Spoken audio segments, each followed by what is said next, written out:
The salvage alarm shrieked through Kale's modest workstation as he monitored the debris field surrounding Corvan 7, a moon orbiting a dying star system.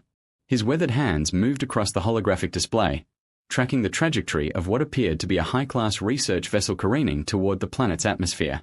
Most salvage operators would have let it burn, calculating that recovery costs would exceed any salvageable materials. But Kale had never been like most operators.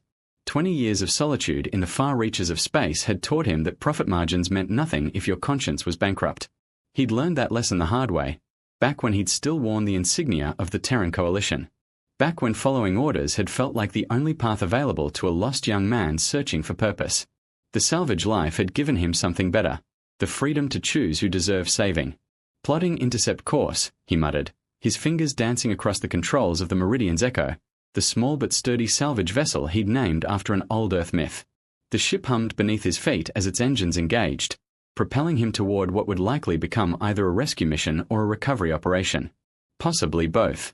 The communications array crackled with distress signals, fragmented and desperate. Through the static, he caught urgent words in a language that suggested advanced technological civilization. Whatever was about to crash had significant resources behind it. That meant survivors, probably. And survivors meant complications. Kale had trained himself to expect complications. As the Meridian's echo cut through the radiation storms that plagued this region of space, Kale caught his first clear view of the vessel. His breath caught slightly. This wasn't just a research ship. The elegant curves and the distinctive bioluminescent markings along its hull identified it as a Meridian Explorer class vessel, the kind opera. The secondary laboratory was a tomb of twisted metal and shattered crystalline observation panels. Kale moved through the wreckage with methodical precision, his eyes scanning for structural hazards and, more importantly, for signs of life.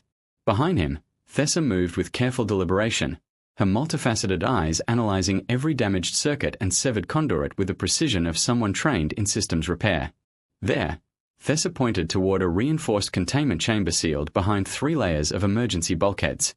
Iris and Kai were conducting comparative genetic analysis when the cascade began. The chamber's independent power grid should have kept them safe, but the door mechanism is jammed. Kale approached the sealed chamber and examined the locking mechanism.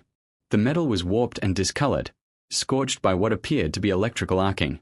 This wasn't just damage from the crash. Someone had deliberately sabotaged these systems, targeting specific areas of the ship with precision. This was intentional, Kale murmured, running his fingers along the jagged edges of the damaged control panel. Whoever attacked you knew exactly where to hit. Yes, Thessa's voice carried a note of bitter resignation. The collective knew our research objectives. They knew what we carried. Someone from within their own ranks betrayed us. Kale didn't ask for clarification. Not yet. First priority was extracting the survivors trapped behind that door. He retrieved a portable plasma cutter from his salvage kit, a tool he'd used hundreds of times to cut through sections of derelict spacecraft. This time, though, every action felt weighted with more significance because Thessa watched him work, her bioluminescent hair casting prismatic light across the chamber as she processed the betrayal she'd just spoken aloud. The plasma cutter whined to life, and Kale began scoring through the bulkhead's reinforced structure. Sparks scattered through the low-gravity creatin. The alarm wailed through the underground sanctuary like a creature dying slowly. Kale moved instantly toward the communication console, every instinct honed by 2 decades of survival kicking into overdrive. Behind him, Iris and Kai huddled together, their bioluminescent hair dimming instinctively, a defensive response Kale had read about in xenological databases but never witnessed before. Thessa appeared beside him at the console, her multifaceted eyes cycling through shades of urgent crimson. 3 vessels, Kale murmured, reading the sensor data streaming across his screens. All collective issue, all military configuration. They're not searching randomly. They know exactly where we are. That's impossible, Thessa said, but her voice carried the hollow ring of someone whose certainty had just fractured. I disabled all external communication arrays before abandoning ship. The collective shouldn't have a signature for this location. Kale's fingers danced across the holographic interface, pulling up historical data from his surveillance systems. The timestamps made everything terrifyingly clear. They've been monitoring this moon for weeks. Maybe longer. That attack on your research vessel, it wasn't spontaneous. It was coordinated. Someone in the collective knew exactly where you'd be. Before Thessa could respond, the communication system crackled to life.